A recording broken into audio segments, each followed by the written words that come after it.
Hello everybody, my name is Ailsa and welcome back to my channel. Happy 2019 and hello new followers. There's now 100 of you, which is exciting and scary. Say hello, let me know what you've been reading recently or if you've read any of the books that I mentioned today. I thought today I would talk about some of the books that I've read recently. I haven't done a wrap up for a little while and I didn't read much in December, so these are just some of the books that I have finished recently. First up, I wanted to mention The Ice Dragon by George R.R. Martin. This is I would call it a children's book, and it's an illustrated story. Let me find a picture for you. An illustrated story about a 7-year-old girl who makes friends with a dragon. It has these gorgeous pictures of dragons in it in pencil drawing, and sometimes they look quite fierce. That was a really quick read. It was a very sweet story. It's a bit grim in places, even for a children's story, but it is very, very short. There's just a couple of pages in each chapter really, but it tells a good story of this girl who's a bit of an outcast and then has this friendship with the dragon that turns out to be actually quite a good thing for her home. So that was a very sweet little one that I read kind of at the end of November. It's a nice book to read if it's snowing, I would say. I'd had it sat on my shelf for a little while and I thought winter was an appropriate time to read that one. I then read Spinning Silver by Naomi Novik. This is a fairy tale retelling, kind of. It has elements of that story about the girl who can weave flax into gold, turn straw into gold. But in this case, a woman is asked by a fairy king to turn silver into gold. She's been working as a moneylender in, I don't know if it is Russia, but it's a kind of Russian feeling setting. She lives in a land that's very snowy a lot of the time. Their summers are getting shorter and shorter as the Fae are making the winter longer and longer, and no one feels like they can say no to anything that these Fae do because they will get killed. So as a moneylender, she's suddenly started collecting in debts that her father was just forgiving and things, and she's decided that her family need the money. They can't afford to not collect on these debts, and their family fortunes start changing quite a lot. They've been living a very, very simple life and just scraping by with not really enough to eat or anything, and now their home starts to get built up again.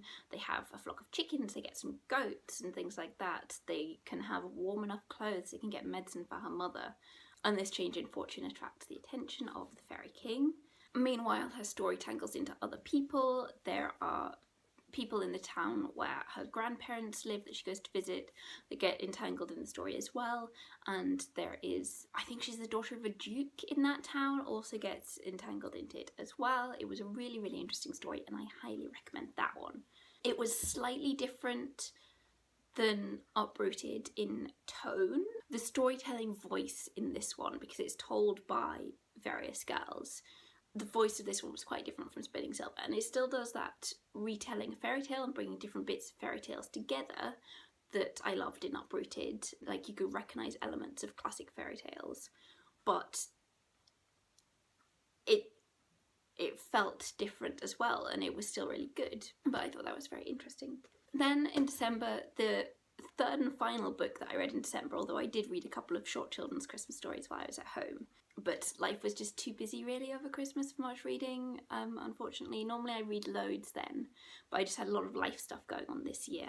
So 3 books in December, not many, but the third one I got to was Red Dog by Louis de Bernières. Oh no, I've missed one. I'll come back to that in a minute. This one was Red Dog by Louis de Bernières. He wrote Captain Corelli's Mandolin, which is where I'd heard his name from, but I'm discovering that he's also written a ton of other stuff. And I have this and a prequel that was written afterwards called Blue Dog on the shelves as well, that I'll get to soon. This is about a real dog that lived in Australia a few years ago, I think in the 80s, I can't quite remember. And this dog kind of belonged to no one but belonged to everyone at the same time. He had a lot of adventures and things, and it's a collection of adventures that Louis de Bernières kind of heard about this dog. He went to this town where there was a statue of the dog and he wanted to know what the story behind the statue was, and when he started looking into it, discovered there were all these crazy stories, so he started writing them down. So it's a fictionalized version of the true events. He's framed some of the stories that he found out about this dog, and that was a really nice, sweet story. It has these nice illustrations through it. Can you see that? Of the dog. And it was a nice little book to dip in and out of and read a chapter at a time. That was one story at a time about the dog. I then read a book which is coming out sometime this spring, I believe, called When All Is Said by Griffin. They were giving away proofs of this where I work at the moment, and I thought it sounded interesting and maybe a bit of change of pace for me for reading. It sounded like not the sort of thing I read often. It is about an old man who lives in Ireland. He's sat down in the pub, and over the course of the evening he is planning to raise 5 toasts for 5 different people in his life and talk about the memories associated with them. It's told as though he's speaking to his son, but he's not actually writing anything down or speaking aloud. He's just talking in his head to his son, and it's recounting this old man's life. I thought it was a nice story. I thought it was nice and calm and peaceful reading. There are some interesting things that happen, but I didn't particularly feel like I needed to read on and find out what happened next. It was emotional in places, but I did think the ending was predictable. Part of me thought maybe something is going to happen, there's going to be a big twist somewhere. But there wasn't. The ending was what I thought it would be when I was in the first couple of pages of the book, really, and that was kind of disappointing because I went through this whole thing thinking, okay, it's gone a bit different than how I thought. Waiting for this big twist, really keen to see what this twist is going to be that's going to throw the story into a new light. And then there wasn't one, so it was nice. It was a nice story about this guy's life in Ireland from like growing up while the Second World War was happening in the background, working in a big house that then became a hotel, his relationships with different generations of people in the village, his relationship with his wife, and that's it. That was the story. So that was a little disappointing. I'm sure there are people who will love it. It just wasn't quite the book for me. Then I read a book called Shame, which is a bit different for me. I was reading that for a work-related thing. I will talk about that more soon, hopefully.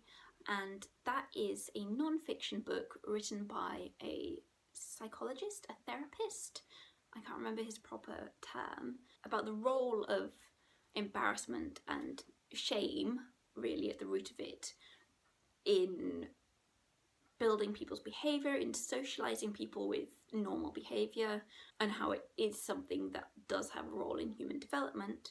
And then he had anonymised cases from his practicing time where he showed examples of problems that people had that were rooted in shame and things. It was really, really interesting.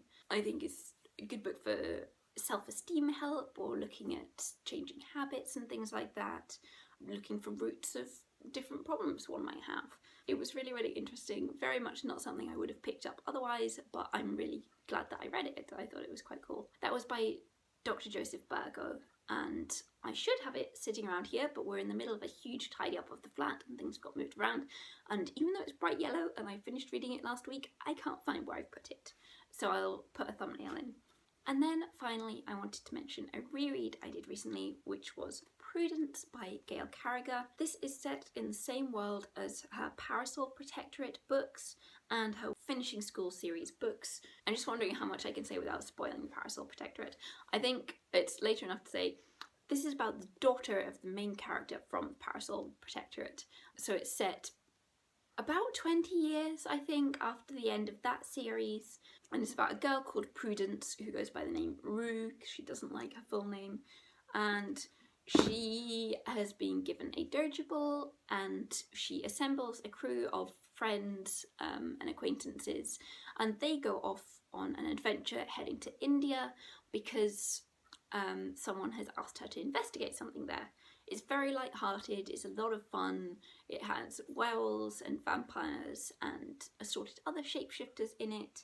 I would call it humorous steampunk, perhaps. And I was just rereading that as a bit of light reading at bedtime to cheer me up because I'd had a stressful autumn. I love Gail Carriger's writing, I love the humour that goes into them, and I love the time period that she's writing in. It's kind of late Victorian, and that was a book that I really enjoyed. I will be reading the sequel again sometime soon. I've got that on my shelf, but maybe not immediately. And then the third book in that series, I believe, has been self-published in the UK. So once I've read book 2, I'll then be able to move on to that one, which I'm quite excited about. Those are all the books that I wanted to mention today.